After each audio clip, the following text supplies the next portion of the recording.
So ito na tayo ang mga ka-farmers, no.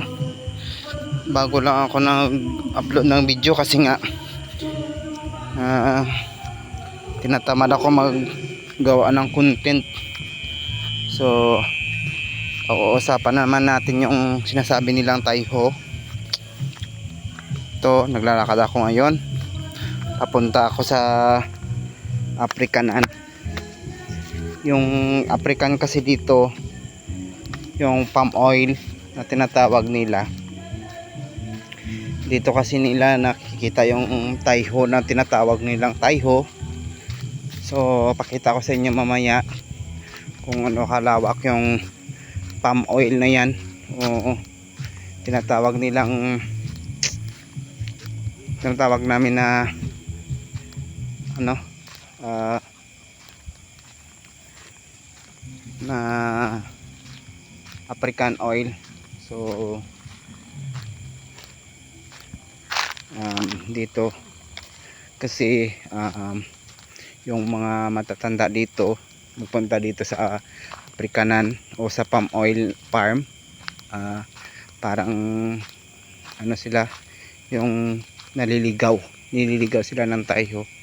Kahit sino matatanda dito nakatry na maligaw.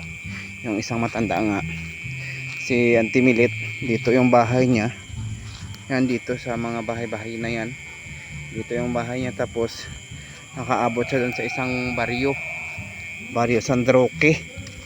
So hindi pa ako naniwala noon kasi nga yun nga, hindi ko pa nakikita yung Taiho sabi nila. Actually hindi ko pa nakita yun, pero ako marami na ako nakita na yung mga bagat kumbaga. So ito ka-farmers, makita ko sa inyo yung mga African o palm oil. So ito yan palm oil yan. Ang lalaki ng mga puno dito. So hindi yan makikita kasi nga madilim.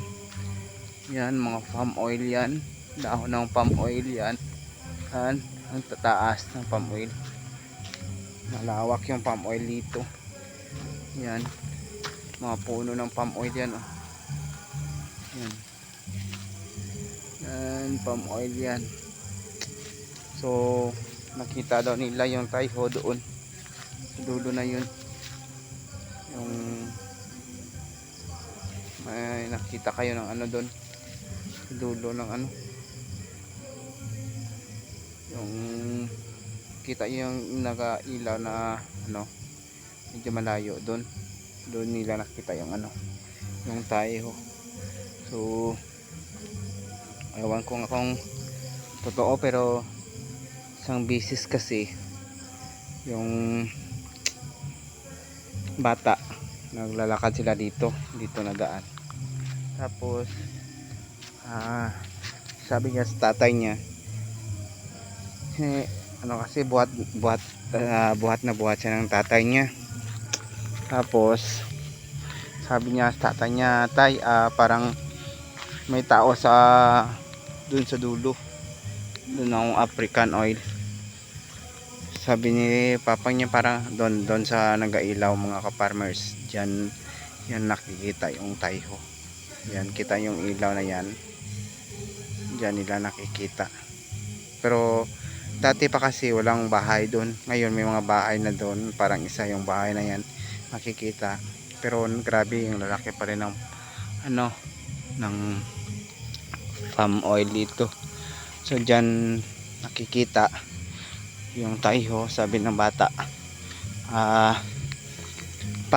parang may tao, tapos yung katawan niya kabayo naglalakad, sabi ng bata. Tapos sabi ng papa niya, wala naman eh. Tapos sabi niya, kabayo yung katawan, sabi niya. Dito yan ka-farmers, yan punuan ng yan, mga yan palm oil, lalaki yan, palm oil yan. Tapos sabi niya,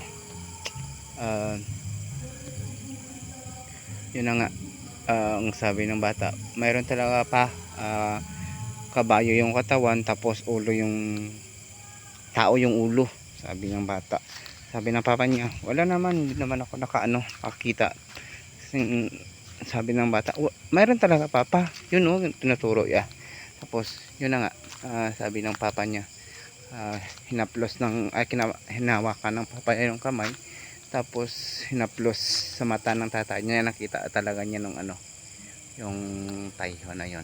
So yun mga farmers, dito lang muna ang kwentong katotohanan, kababalaghan dito sa farm oil na to.